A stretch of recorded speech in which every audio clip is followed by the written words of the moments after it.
What's good? I'm Max Robinson. I intend to help physically challenged men become more masculine. First of all, I'd like to say sorry that I haven't uploaded in quite a while. I do intend to upload more regularly, and there will be another video about Motability next week. But this isn't going to be just a Motability channel. I feel like I have much more to offer than just Motability. Bought myself a new mic because I figure if I'm getting over 1,000 views on a couple of videos, this many people are hearing my voice and seeing my face. Not in this video though. Only thing that matters is the sound of my voice. So hopefully the audio sounds good. It's going to be really annoying if I do this whole recording and nothing's there, but we'll see. Hopefully this works. Alright, so like the title says, I compared every single automatic gear stick on the Motability Scheme. I literally went to every manufacturer and compared what they had. So this screenshot that you can see, or this screen recording that you can see, is a spreadsheet comparing all of the gear sticks. Now, this looks really daunting and uninteresting, I know. There's going to be pictures. I'm going to walk through everything from the 1st of January to the 31st of March. So, the first category of gear sticks that I found the most difficult to use was the gear sticks that have triggers, like so, which is most of the gear sticks, automatic gear sticks have a trigger here that you have to pull inwards, and then you can go to reverse, neutral, drive and park, right? That's what a regular automatic gear stick looks like. But some manufacturers only do cars that have this regular gear stick and also a handbrake, and those manufacturers being Seat and Suzuki. So if the idea of using a trigger and a handbrake sounds difficult to you, then you don't need to go to Seat or Suzuki, because all of their triggers or gear stick setups are like this, right? This is Suzuki, this is Seat, obviously. Okay, so the second least easiest to use, I guess, or the next one up in the hierarchy, would be Kia. So as you can see, this is quite an interesting looking thumb button. It looks not so nice, but it looks very practical, and it is practical. Again, I went around and tested all of these and took all of these photos in person, so I've got a good feel of what's on the scheme. So yes, this thumb button design is only on the Kia Stonic here, right? It's only on the Kia Stonic, this specific setup. So the reason why I'm putting so much emphasis on all of these gear sticks is because I myself have cerebral palsy affecting my left hand, and using a gear stick, you're going to use your left hand, even if it's an automatic, right? So I was looking for myself initially, the best possible outcome where I have to use my left hand the least. So if that's a similar problem that you have, then this is why you should be watching this video. Adaptations cost extra on top of whatever you're paying with your advance payment. So ideally, you're going to want to buy a car and not have any adaptations done to it, because any adaptations cost more money. And if this gear stick is usable for you and makes it practical for the car to be drivable, then you won't have to waste money on any adaptations. You can buy the specific car that has the specific setup that's easiest for you to use. Okay, so moving on from the most difficult to use, we have pull-up triggers. These are quite difficult to use as well. Now, these look like regular triggers, quite hard to see, but the trigger is here, like this. I don't know if you can see my cursor. I'm really hoping that you can see my cursor, but the trigger is like this, and the trigger on the Hondas is like this, but you have to push upwards. You don't pull back with your finger, you have to like push upwards. Really awkward to use if you have a condition affecting your left hand, right? Moving on, we have regular triggers on all of the models. So I explained before, a regular trigger is obviously where you pull inwards with your finger. If you don't like the idea of pulling inwards with your finger to use a gear stick, or if you can't, more importantly, if it's very painful for you or you can't, then stay away from these brands, because all of their cars on all of these brands, all of the gear stick setups are like this, regular trigger, right? So don't go to any of these brands if you don't like the idea of using a regular trigger. Okay, next up we have regular trigger on some models. So these brands here will have regular triggers on some of their cars, but not all of them. I'll get into the more specifics as we go through. Okay, right. So the next type of gear stick we have, which is different to what we've seen before, is thumb buttons. So there's different types of buttons that you'll be able to press with your thumb, and you have to hold the button in and then move the gear stick up and down. This is the BMW. It's probably the worst thumb button out of all of them. I didn't like it at all. You can barely see it, but there is a little thing that you have to press down here, right? Lexus and BMW only have one car on the scheme, which is, where am I? Here. Their one car on the scheme has that gear stick and that gear stick. So if you feel like you're not going to be able to operate the car, you don't need to go to BMW or Lexus. Okay, so MG, they had quite a good thumb button, but I think the best thumb button that I found was the Skoda, because it's quite a big, large button, and it's got a large surface area for you to be able to press. So out of all of the regular thumb buttons on the cars, Skoda was winning, but then even better than Skoda was Mini.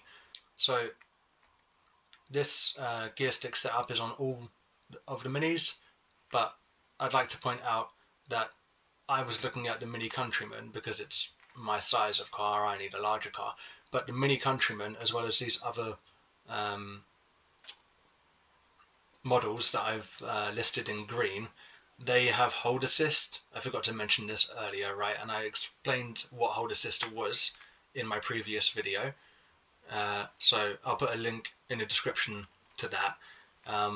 But basically, if your car has hold assist, which is these rare few, if your car has hold assist, it means that you can stamp your foot on the brake, and that puts the car in hold, which is the same as putting the car in neutral. So instead of changing the gear with your hand and putting the car in neutral with your hand, you won't need to use your hand if your car has hold assist, because you can use your foot, right? So that could be useful for you, you know, if the thought of using your hand is difficult. These cars here in green and the Audi A3 over here, they have hold assist, and some of the hybrid and electric cars may have it, but I don't want to give out the wrong information, so I'm not going to say that cars do or don't. I was actually speaking to Skoda, and they always seem very helpful, to be fair, but one of the salesmen said, oh no, if the car has an electric handbrake, then it definitely has hold assist, he was saying, and I looked further into it, and that's not the case. So anyway, moving on from that, the Mini gear stick, the reason why it's the best is because it's a thumb button. It's a big thumb button here, right? But like that, I think that's the way you're meant to use it, and it has a big park button here. So it's a large button with a large surface area, but also you can use your fingers too, if that's easier for you. And again, the gear stick setup isn't going to be the only determining factor, but it's obviously plays a big factor if you struggle using a gear stick. So again, out of all of the thumb buttons and out of all of the conventional type gear sticks, the Mini for me has the best setup. So now if we move on to the gear sticks that aren't gear sticks, for want of a better phrase, right? We have the Nissan Qashqai, which has this weird, and I didn't find this very easy to use at all. If I zoom in, that's the button that you need to press with your thumb. It's really fiddly and tiny, and you have this thing that you move this entire thing up and down to change the gears, and I didn't like that very much, but at least it was different to a conventional set it up right, one sec. That's better, you can see everything now. Okay, yeah, it was different to a conventional thing, so that's why it's placed here in the video. The next thing that was different is this Peugeot 3008. Now, this isn't going to be on the scheme, the 3008. I believe they're taking off the 3008 from the scheme, because this type of gear toggle thing, they moved from this to switches. So if this gear stick setup here looks enticing to you, go and look before the 31st of March, because after the 31st of March, this particular gear stick might not be on the scheme, and it's only on the 3008 SUV. So if you don't want a big SUV, then don't consider the gear stick. Obviously, you have to determine all of the factors, not just the gear sticks, right? And I thought that this was just a thing that you put your whole hand around and you just move up and down, because it has the function of like moving like this, like I'm making the motion with my cursor, which again, I hope you can see. But no, you don't need to just move it. This is a button, so you need to press this button down with your thumb and then also move it up and down.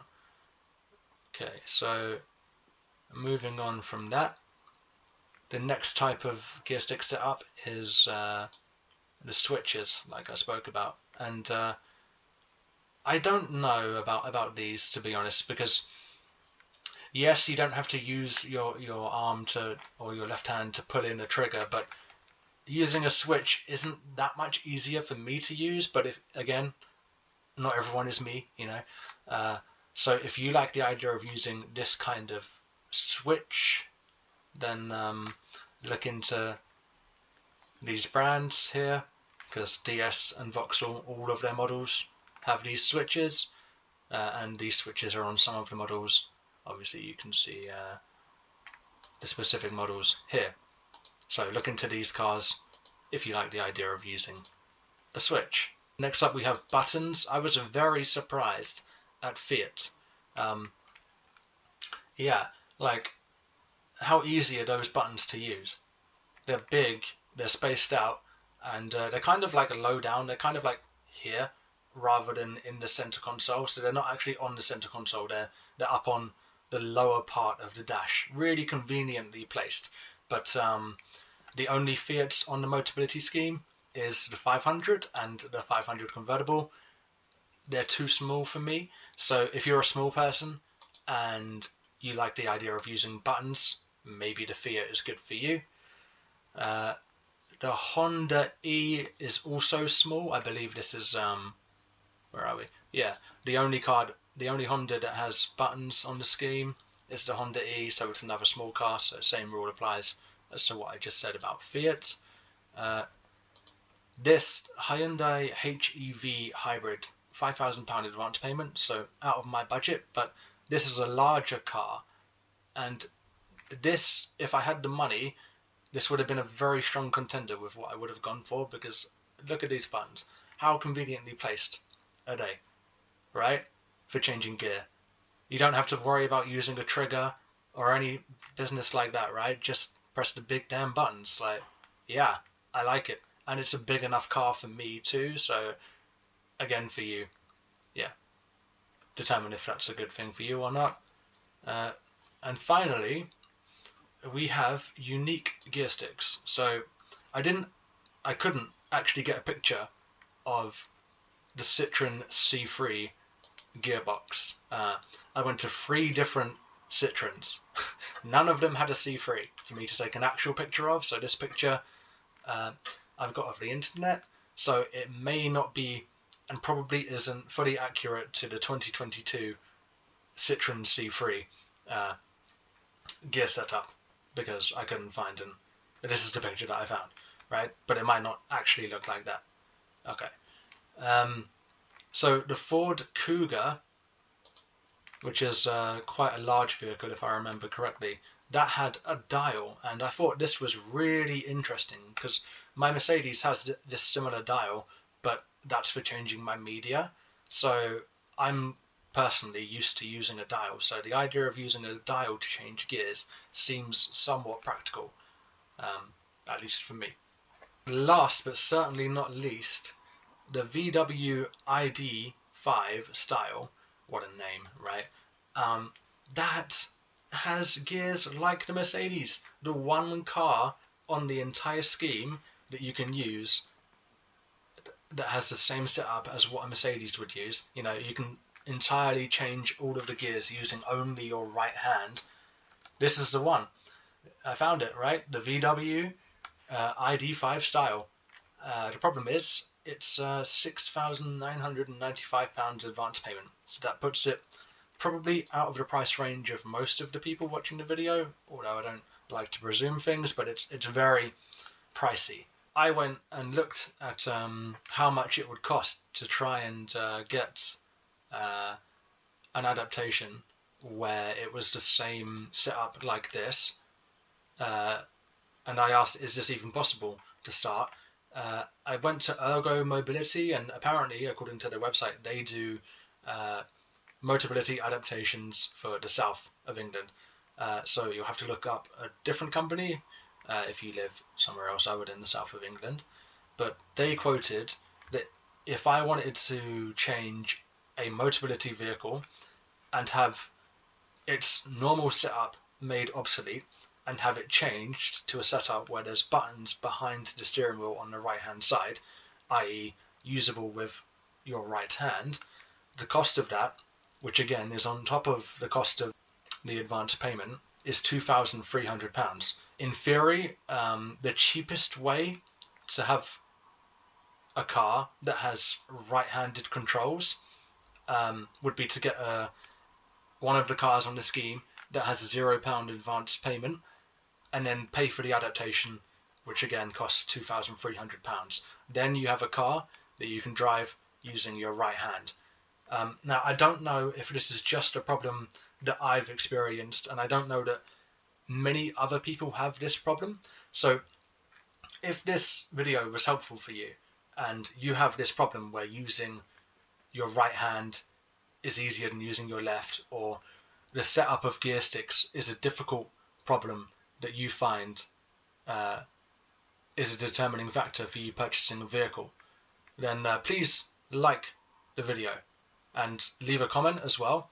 So if I get 50 likes on this video, then I'll make another video, an update to this in April, and it'll come out at the beginning of April rather than midway through the quarter. That's my fault for not posting this sooner, but I've done all of the groundwork now, right? I've gone and taken the pictures of the vast majority of the models on the scheme, so, and I've made the spreadsheet and made the picture document, right? So now all I need to do is update what I already have. But if I'm going to do that, I need to know that the demand is there. So if I get 50 likes on this video, that shows me that people want to see more of this. Okay, so if you like the video, please like the video, please leave a comment. Other than that, thank you for listening, and hopefully this video has helped you.